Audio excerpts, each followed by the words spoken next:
respected teachers, and my school fellows. Assalamu alaikum. My name is Hafiza Maham Fatima.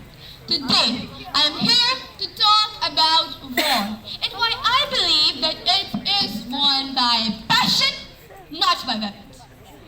War is a terrible thing. It is a time of great loss and sufferings.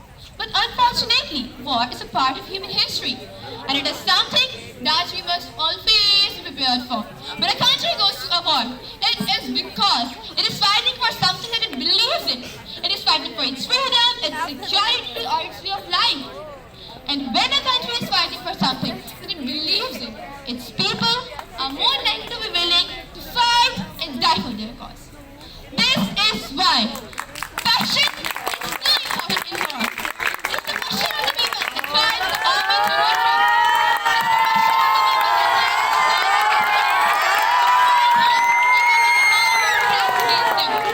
Respected judges, throughout history, there have been many examples of countries who have won wars against much more powerful opponents, simply because their people were more passionate about fighting for their cause.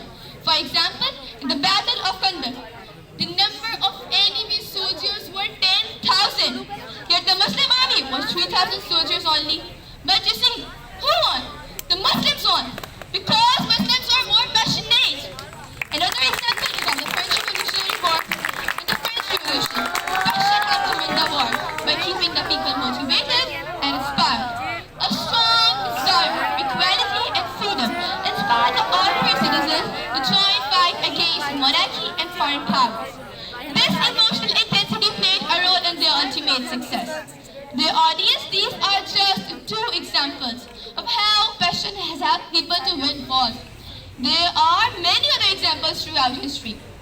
Passion helps to motivate and inspire the soldiers.